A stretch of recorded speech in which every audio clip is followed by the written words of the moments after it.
Hello and welcome students. In the last video lecture I had explained you question number 7 and 8 of chapter number 4, that is journal. Now in this video lecture I am going to explain you question number 9 and 11 of the same chapter. But before starting the question number 9, I would like to explain you two different terminologies, that is trade discount and cash discount, which is very much important because journal entries related to that would be coming in the subsequent sums. Okay, so trade discount means a discount that is provided by the manufacturer or wholesaler to the retailer at the time of selling of the goods. Now, we are very much aware that at the time of manufacturing of the goods, the manufacturer denotes or mentions the price in the packing of on the packing of the product. Now, at that time, he gives the discount while selling that goods to the retailer or to the wholesaler. Suppose he is selling the goods worth rupees 50,000 to the wholesaler. Then out of that 10% trade discount he is providing. It means out of 50,000, 10% it would come to 5,000. So remaining 45,000 he will get from the wholesaler or retailer to whom he has sold the goods. Now this trade discount is provided by the manufacturer or wholesaler to the retailer. This is neither an expense for the manufacturer or wholesaler nor it is an income for the retailer.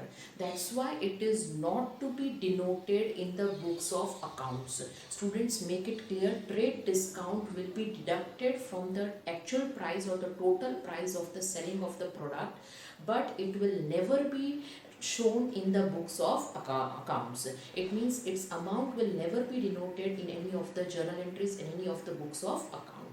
So trade discount is neither an expense nor an income. So it is not to be denoted in the books of accounts. Another important point, that is cash discount. Now cash discount is a kind of discount that is provided generally by the wholesaler or the retailer to its regular customers in order to get the amount in cash in timely payment. Generally, mostly the credit transactions are taking place, and due to that the timely payment or timely cash amount is not received from the customers. So if certain amount of cash discount is provided, it means if the customer pays the amount of the goods that they have purchased in cash immediately at the time of purchasing, then they will be given certain amount of cash discount. Suppose he has purchased goods worth rupees 5,000, then on 5,000, 5% trade discount, then it would come to 250 rupees. So he has to pay only rupees 4,750. So ultimately the customer will be attracted to pay the payment timely, immediately in cash due to cash discount. So it is one kind of policy or one kind of trading tricks of the wholesaler or the retailer in order to get the cash payment in time. Okay, so cash discount is deducted only at the time when the customer makes the payment in cash. If he doesn't make the payment in cash, then even though it is provided cash discount, it will not be deducted in the amount of the goods sold. Okay. Now cash discount will be recorded in the books of accounts. If in the question both the amount is given to you, that is of trade discount and cash discount, then first of all we have to deduct trade discount, and from the remaining amount after deducting trade discount we have to subtract the cash discount. Okay, let us take an example over here. Suppose goods worth rupees 5,000, on that 10% trade discount is provided to you. Okay, so on 5,000, 10% it would come to 500 rupees. So remaining amount, that would be 4,500. So in books of accounts will write the journal entry for only rupees 4,500. If with trade discount it is given to you 10% cash discount also. Okay, that means on 4,500 you will count 10% cash discount, not on 5,000. Okay, it means after subtracting trade discount, the remaining amount, that is 4,500. On 4,500 you have to count the cash discount. So 4,500 cash discount, that would be 450. 10% cash discount on 4,500, that would be 450. So remaining amount, that would be 4,050. Now cash discount, whatever came 450, that will be denoted in the books of accounts, but whatever the trade discount that came to 500 rupees, that will not be denoted in the books of accounts. Okay, so that is the basic difference. Even in textbook, if you'll refer, then the difference is given to you about between trade discount and cash discount. You can refer the difference between both. What is the difference between trade discount and cash discount? But one thing you have to remember, that trade discount will be deducted and it will not be recorded in the books of accounts, while cash discount is a kind of discount in order to attract the customers to make the payment in cash, and it will be recorded in the books of accounts. This is the main important difference between trade discount and cash discount. Another point is there in your textbook, that is allowance. Now allowance means a kind of small amount that is allowed to the customers. Suppose the payment or outstanding amount from one of the customer, that is 520 rupees or 515 rupees. From that 515 rupees, if the customer is settling the account, it means he is paying that outstanding amount by paying only rupees 500 and is not paying the extra amount of rupees 15, that is very minor amount, very miscellaneous amount, that is of 15 or 20 rupees. The extra amount he is not paying, he is settling his account by paying only rupees 500 out of the outstanding amount, that is 515. Okay, so that 15 rupees that he is not paying, that is considered as allowance, and that is the loss for the firm, and ultimately it is benefit or income for the customer. Okay, so that is an allowance that we are giving in order to settle the account. Okay, in order to clear the payment from the customer. So that is called allowance. In order to clear the settle, or in order to clear or settle his account, this extra benefit is given to the customer, or that is one kind of expense for the firm in order to settle his account. But that amount is very minor amount or very miscellaneous amount. So that is called a very small amount of expense for the firm in order to settle his account. Okay. So these were the three terminologies, that is trade discount, cash discount and allowance, that I wanted to explain. Now we are going to start with the question number 9, that is on page number 103 of your textbook, that are all transactions related to goods. It means this entire sum is related to transactions related to goods. So let us start with the first entry. April 2014, first journal entry, that is journal entries in the books of Ramesh. So here you can see I have given the heading, that is Journal of Ramesh, and format already we have explained, that is date, particulars, LF number, debit and credit. Okay. Here also I have not written the narration, but students, you are very much familiar now how to write the narration. Even I will orally dictate after every journal entry, so that you can write it by referring the video lecture. First question, first journal entry, that is cash purchase rupees 15,000 and cash sales, that is rupees 14,000. Now 1st April, that are cash sales and cash purchase. So we have to give two journal entries for purchase one, and the second one that is for sales. Okay. So you can see first journal entry that I have written for purchase. You are very much familiar how to write the journal entry now. Purchase means goods comes in. As per the rule of real account debit, what comes in. So purchase account debit 15,000 to cash account credit, that is rupees 15,000. It is clearly mentioned in the question that it is cash purchase. So cash goes out due to purchase of goods. So credit what goes out. So cash goes out. Okay. So purchase account debit to cash account credit. You have to write the narration being goods purchased on cash. Next one, on first date only you have sold the goods also. So opposite entry would be there. As purchase will always have a debit balance, sales will always have a credit balance. Okay. So cash account debit, due to sales you will receive the cash. So debit what comes in. So cash account will be debited. So cash account debit, that is 14,000 to sales account credit, that is rupees 14,000. That means due to sales the goods goes out of the firm. So credit what goes out as per the rules of real account. Next, that is on 5th date. The transaction is a personal goods of rupees 10,000 brought to business. Now over here, personal goods, we have already seen in the last video lecture in one of the sum that in the form of cash, in the form of goods, debtors and any kind of assets such as furniture he is bringing in the business, so then it is considered as a capital. Over here also he is bringing his personal goods in the business, so it is considered as capital. Okay, so you can see fifth entry that I have written, stock of goods account debit to capital account credit, that is 10,000. Stock of goods have been increased, personal goods that he is bringing in the firm. Always we have to look from the point of view of the firm. Due to he is bringing his personal goods in the business, so stock of goods in the business will be increased by rupees 10,000. So assets will be increased. Okay, and capital also will be increased by rupees 10,000, and capital is always having a credit balance. Okay, next one, that is seventh date. Transaction is goods of rupees 12,000 purchased from Harsh.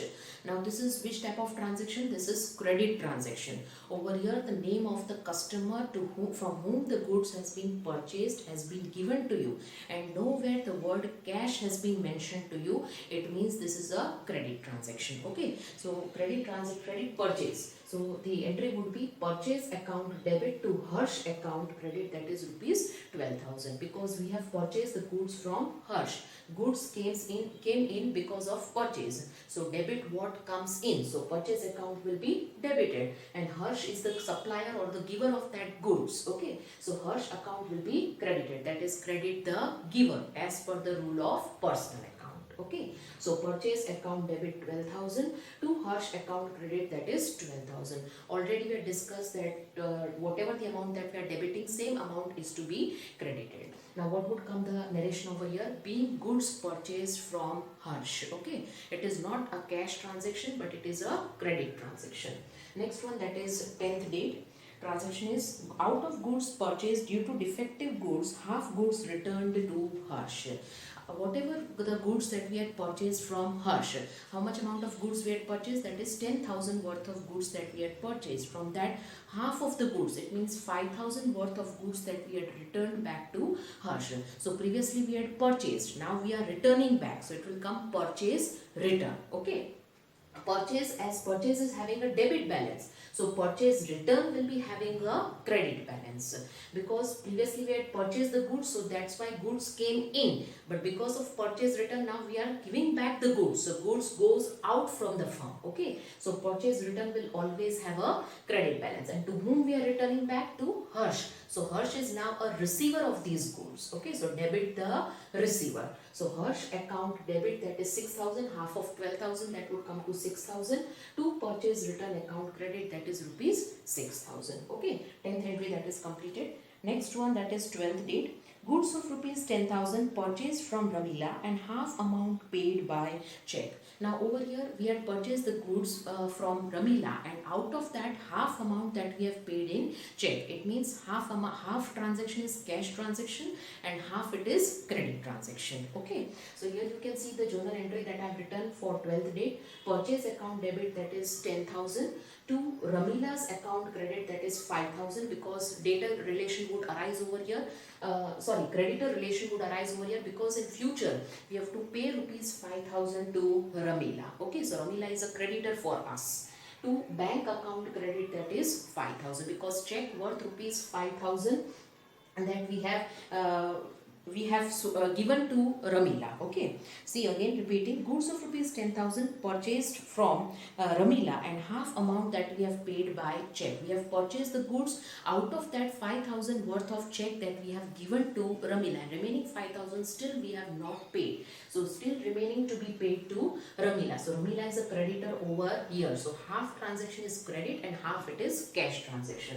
So the journal entry that would come, purchase account debit, that is entire amount, that is of 10,000, to Ramila's account credit, that is 5,000, and to bank account credit, that is 5,000, because credit the giver, bank is the giver, our bank balance will be reduced by rupees 5,000, so bank account will be credited. Okay, next, that is 15th date. goods purchased from Ramila sold to Mita. Now whatever the goods that we had purchased from Ramila, that is worth of rupees 10,000, of that goods we had sold to Mita. That goods whichever we had purchased from Ramila worth rupees 10,000, that we have sold to Mita after adding 30% profit at 10% trade discount. Okay, now goods we had purchased from Ramila, that is of rupees 30,000, 10,000, right? So I'm explaining it to you what would be the amount. 10,000 worth of goods. Okay, on 10,000, 30% profit, 30% on 10,000, then it would come to 3,000. Okay, so 10,000 plus 3,000, that would come to 13,000. Now 13,000 on that 10% trade discount. Always, previously also I had explained you that trade discount will be deducted from the actual amount of goods, but never it will be disclosed in the books of accounts. So total 10,000 plus 3,000 profit, total amount of goods, that would come to 13,000. On 13,000, 10% trade discount, that would come to 1,300. So 13,000 minus 1,300, it would come to 11,700. Okay, so actual amount of goods that we have to show, that is 11,700. Whatever the goods that we had purchased from Ramila worth rupees 10,000, that we have sold to Mita at price of rupees 11,700. How this 11,700 came? That is 10,000 worth of goods that we had purchased from Ramila. On that 30% profit, then it would come to 3,000. So 10,000 plus 3,000, it would come to 13,000. On that we have to count 10% trade discount. So 13,000, 10%, it would come to 1,300. So 13,000 minus 1,300 you will do. You will get the value, that is 11,700. So actually you have sold the goods to Mita at rupees 11,700. So the journal entry that would come, Mita is the receiver because you have sold the goods to Mita. So debit the receiver.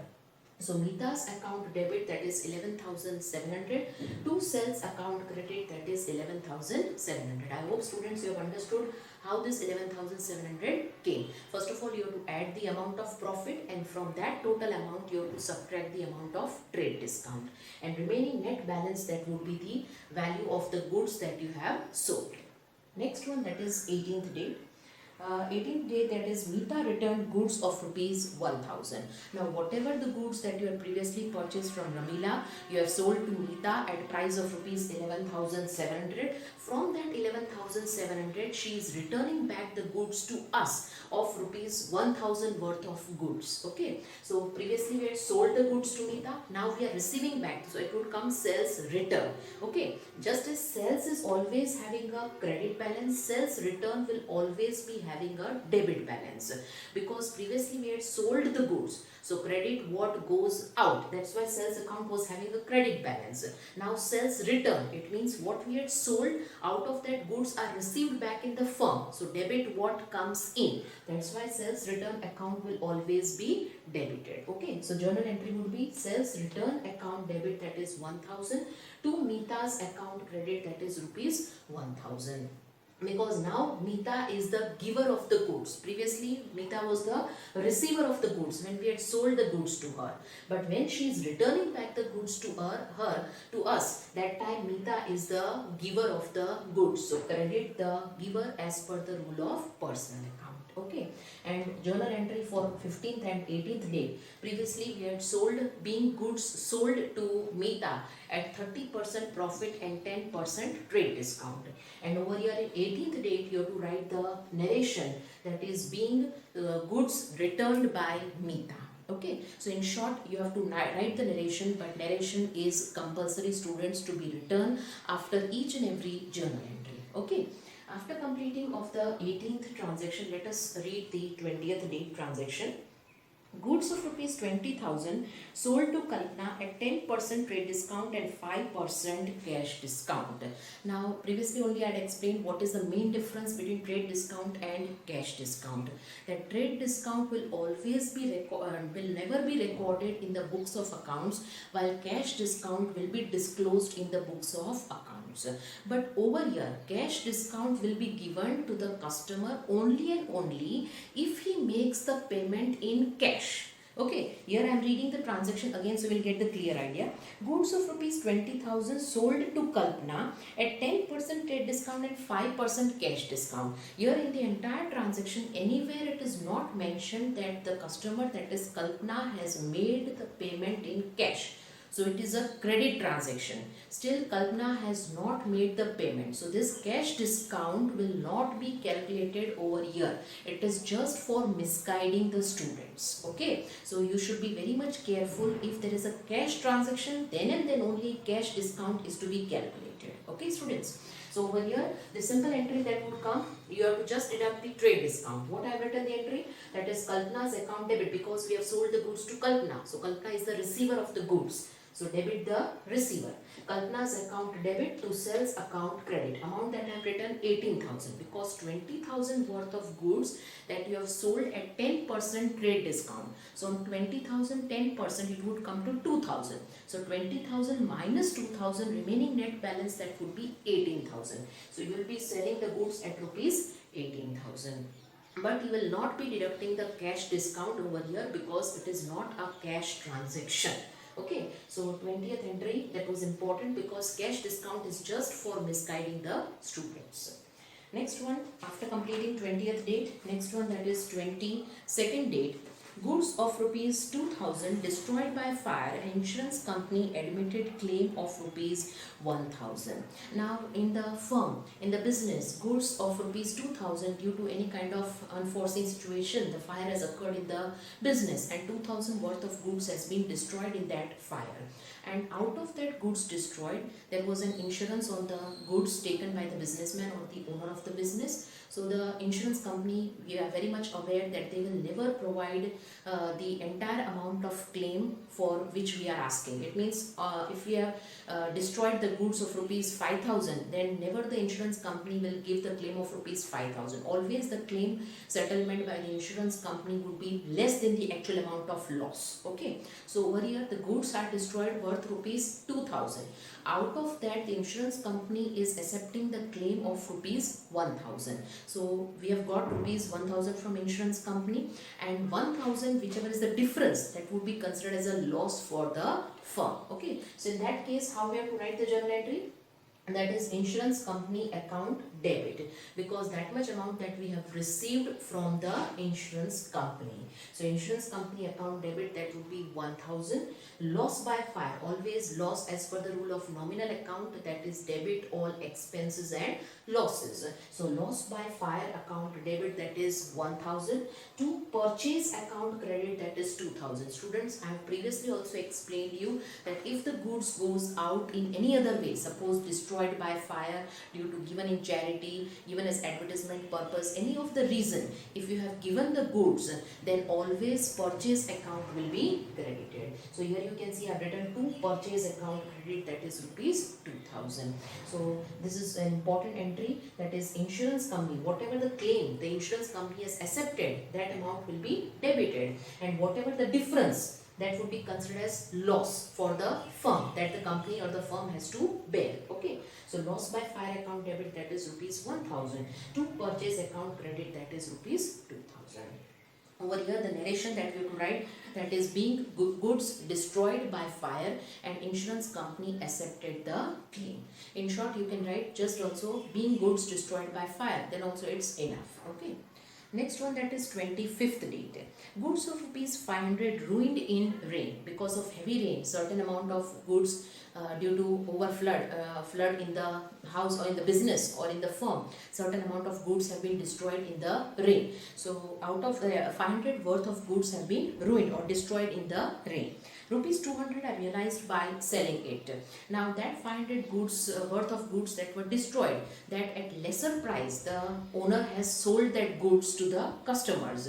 Suppose there are defective goods or any of the damages has occurred in the goods, and any of the customer demands that goods at lesser price, then he will sell that goods at that price. That instead of having the complete loss, at least certain amount is received by selling that goods. So he is selling the goods to the customers, but he is not realizing the full price, that is 500 rupees, because of damage due to rain. So he is receiving only rupees 200 from the customer. So whatever the difference, that is 500 minus 200, that 300, that loss the owner has to bear. Okay.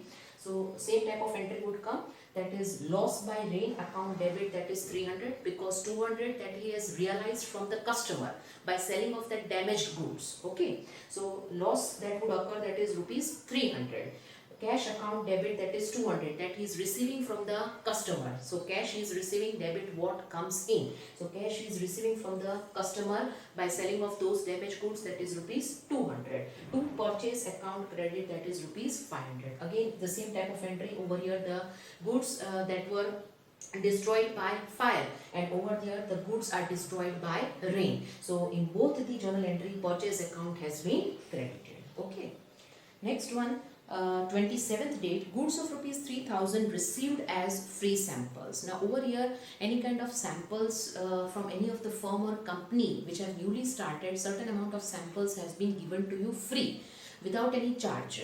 Okay, so it is not any kind of economic transaction. It is considered as a non-economic transaction. Okay, so there would be no journal entry for such type of non-economic transaction. So you have to note it down in the format of journal entries that it is a non-economic transaction. No any journal entry would be recorded for this type of transaction. Okay, next one, that is 29th date.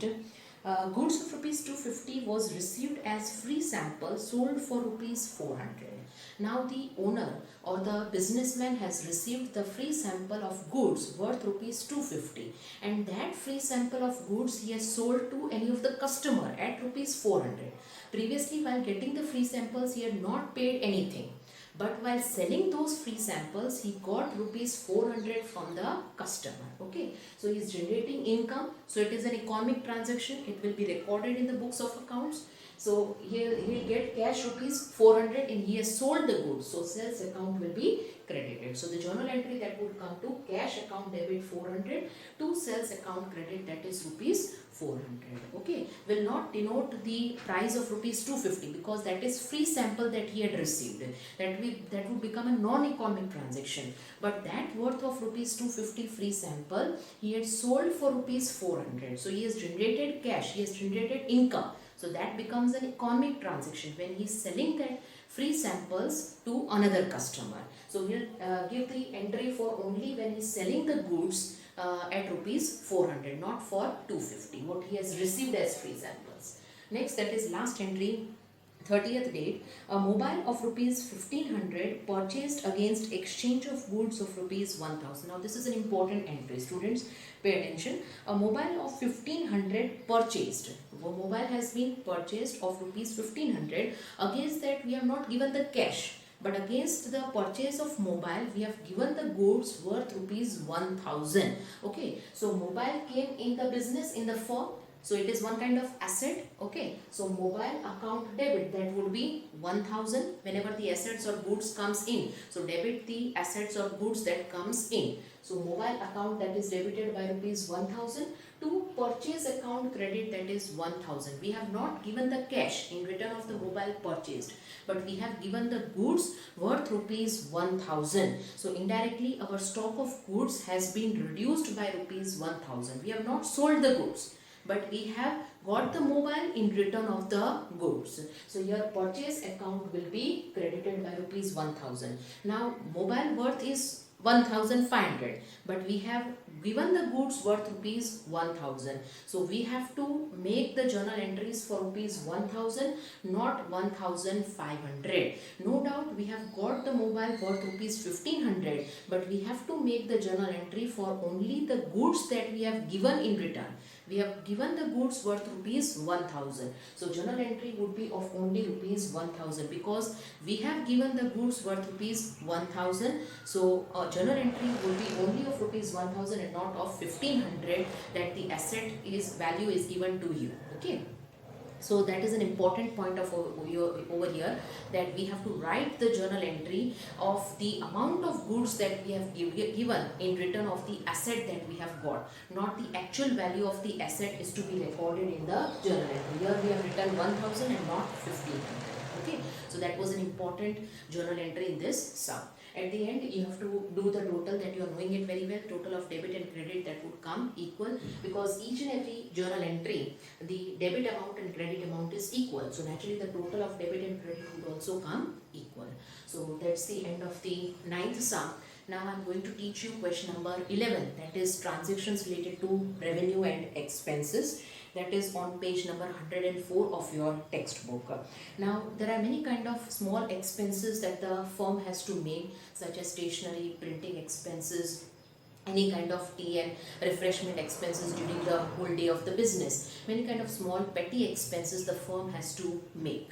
So each and every time we may not give the heading of that tea and refreshment expenses, but we can give that small expenses under one heading, that is sundry expenses or miscellaneous expenses. We can call such small expenses as sundry expenses or miscellaneous expenses. So the next sum, that is question number 11 that we are going to teach you today, that is all the transactions related to such type of revenue and expenses that we are making in the daily routine of the business, that are very small amount of expenses or income that are being generated by the businessman. Okay. So let us start with the question number 11. First transaction is paid rupees 500 for refreshment at inaugural function of shop. Now what is inaugural function of shop? You are knowing inauguration function. It means the businessman, whenever he is starting the business, at that time he invites his relatives, his nearby friends, and in order to do the publicity that he has started certain kind of business, in order to invite that friends, at that time he is making certain kind of expenses. That inaugural function expense, that is rupees 500. So here I have written the journal entry, that is miscellaneous expense account debit. We have not written what type of expenses, that is very small amount of expenses. So we have given the heading over here, that is miscellaneous expense account debit. You can write sundry expense account debit also. Okay. So that is expense made at the time of inaugural or at the time of starting of the business. Whenever he is starting any business, he is inviting his friends or relatives to make them know that any kind of business that he has started. Okay, so while he is inviting anybody, naturally he has to make certain expenses, some certain types of snacks or cold drinks he has to offer him, or tea or coffee he has to offer him, in order to while he is inviting and when they are coming to visit his shop. Okay, so that type of expense which he is making at the time of inauguration of his shop, that is called miscellaneous expense. So entry would come miscellaneous expense account debit, that is 500, to cash account credit, that is 500, because that is an expense, and we are knowing as per the rule of nominal account that debit all expenses and losses, and because of that expense cash is being paid. Okay, so cash goes out, so cash account will be credited. Okay, second entry, that is purchased necessary books of accounts rupees 400 for business. Now we are knowing previously in ancient times the books of accounts were not computerized written. Now previously the books of accounts were written in the eightfold, that is red colored book. So any kind of stationery expenses the businessman has to make, so that stationery expense he has made worth rupees 400. So here it has been mentioned under the heading, that is stationery expense account debit, that is 400, to cash account credit, that is rupees 400. Books of accounts, any kind of recording of the accounts for that certain amount of stationery expense has been made by the businessman. So that has been recorded under the heading, that is stationery expense account debit, and expense is always to be debited, and because of that expense cash is being paid, so cash goes out. So cash account has been credited by rupees. Where I have not written the narration, but students mind well, whenever you are writing in your notebooks or in examination, narration is compulsory. I am frequently repeating that thing so that you may realize that narration is equally important for scoring the good marks in the examination. Next one, that is third entry, that is paid rupees 200 for wages and rupees 100 for carriage. Wages and carriage, that are both expenses, and because of that expenses the cash goes out of the firm. So here you can see the entry that I have written, wages account debit, that is 200, carriage account debit, that is 100, to cash account credit, that is rupees 300. Both are expenses, so debiting the expenses, and because of that expenses cash goes out. So credit what goes out, total of 200 plus 100, it would come to 300. That we have made in cash. We have made the expenses in cash. Next one, that is fifth date. paid rupees 500 for shop rent, rupees 300 for house rent. Now 500, that is shop rent. The owner is not having the shop of his own ownership, and he is having the shop for rent. So shop rent he is paying, that is rupees 500, and house is also on rent where he is living, so that house rent also he is paying worth rupees 300. Now already we discussed that any kind of his personal expenses that he is making from the business, then it is to be considered as drawings. Okay, so over here I have written the word drawings. Shop rent account debit, that is 500, that is house rent account. Instead of house rent account we have to write over here drawings account. So drawings account debit, that is 300, to cash account credit, that is total of 500 plus 300, that would come to 800. Okay, next one, that is 10th date. Paid rupees 400 received for commission. Now over here it is one kind of revenue or income that is being generated by the businessman or the owner for the commission, that he is getting rupees 400. Okay, so due to commission that he is receiving, cash is received, so cash comes in. So you can see the journal entry, that is cash account debit, that is rupees 400, to commission account credit, that is rupees 400. As expenses will be debited, in the same way income will be credited. You are knowing the rule of nominal account, that is debit all expenses and losses and credit all incomes and gains. So over here commission is an income, so commission account will be credited by rupees 400. Then afterwards, 12th date, a check of rupees 800 received for brokerage. 12th date transaction is remaining to be written. I'll be declaring it to you orally. By mistake it has been not written on the board. 12th date transaction is remaining. A check of rupees 800 received for brokerage. Check has been received for brokerage. Instead of cash, we have received a check. So entry would come bank account debit to brokerage account credit. I am not having space, so I am not writing over here, students. You have to write in your notebooks the journal entry, that is bank account debit to brokerage account credit. Amount that would come to 800. Bank account debit because bank balance would be increased due to brokerage, that is by rupees 800, and brokerage is one kind of income. Just as commission is an income, in the same way brokerage is also an income. So brokerage account will be credited by rupees 800. So the journal entry that would come, bank account debit to brokerage account credit by rupees 800. Okay, so that journal entry I have missed on the board. You please write it in your notebooks. Next one, 15th date, paid advertisement bill of Gujarat Samachar rupees 300. Advertisement bill is paid of rupees 300. In newspapers also, the businessman or the owner might have given advertisement of his business in the newspaper, that is Gujarat Samachar, and actually the Gujarat Samachar would charge certain amount because of giving that advertisement in the newspaper. So he has paid such advertisement bill expense of rupees 300. So the journal entry that would come, it is one kind of advertisement expense, so always expense would be debited. So advertisement expense account debit 300 to cash account credit, that is rupees 300. Being advertisement expense paid, or being advertisement expense of Gujarat Samachar paid. You can write the narration in your own words. Next one, that is 20th date, received equity share dividend rupees 500. Now students, in OCM or in BO you will study that is there are basically two types of shares, that is equity share and preference shares. Out of that, on any kind of shares you will be receiving dividend from the company, and company will be giving that dividend. In the same way over here, the owner has invested his funds in the equity share capital. He has purchased the equity shares of any of the company, and in return of that shares he is getting the dividend. And always any kind of dividend we are receiving, that will be through check only, not in cash, never in cash. Okay, so even though it is not mentioned that check is received, but always we have to write bank account only. We have to consider it as a bank transaction only, not as a cash transaction. Okay, so here I have written bank account debit. I have not written cash account, because always these type of transactions will be received, or dividend will be received by check only. That's why bank account will be debited by rupees 500, because that much amount of bank balance will be increased by the amount of dividend, and dividend is one kind of income. So dividend account will be credited by rupees 500. Next one, that is 24th date. SR company has paid debenture interest by check rupees 1000.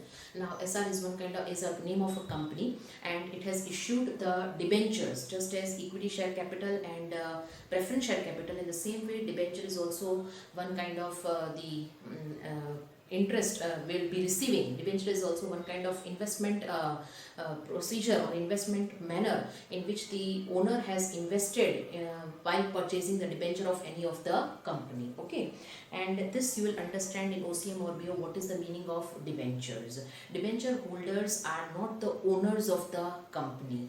We are investing, or when we are purchasing the debentures of any of the company, then naturally we'll get the interest. In case of equity share or preference shares, you will get the dividend, but in case of debentures, you will get the interest, because at later date that amount of debenture is to be paid. Debenture holders are not called the owners of the company, but equity shareholders and preference shareholders are called the owners of the company. Okay, so that is the basic difference that you will understand later on. At present, you have to just understand that the businessman or the owner of the firm had purchased the debentures of SR company, and because of that debenture purchased, he has received the interest from that SR company. SR is the name of that company. Okay, so that interest he has received worth rupees 1000 in return of his debentures. So bank account debit, that is rupees 1000, to interest on debenture account credit, that is rupees 1000. Now in debenture is one kind of investment policy. Whenever the businessman has in any kind of funds, then he would like to invest that funds in any of the company. In the same way, you might be investing in mutual funds, you might have purchased any kind of bonds. In the same way, debenture is one kind of investment policy in which the owner is investing in any of the company in order to get the interest. Okay, so bank through bank, that will also receive through check only. So bank account will be debited by rupees 1000, and interest from debenture is also an income, just as dividend is an income. In the same way, interest from debenture is also an income for the businessman or the owner. Okay, so interest from debenture account will be credited by rupees 1000. Next, last entry, that is 25th date, rupees 3000 paid for signboard of business. Now 3000 worth of signboard has been prepared. Now signboard means the main board. Businessman may start any of the business at that time, his hoardings, or businessman may keep the board of his name or what kind of products that he is selling, or any kind of signature symbols or attractive boards he prepare on the top of his shop. So naturally it would be made of some kind of metal or furniture or wood. So it is considered under the heading that is furniture. You can write over here signboard account debit also, but generally we are writing it is one kind of asset for the shop or the owner of the business. That's why it is called, written over here, that is furniture account.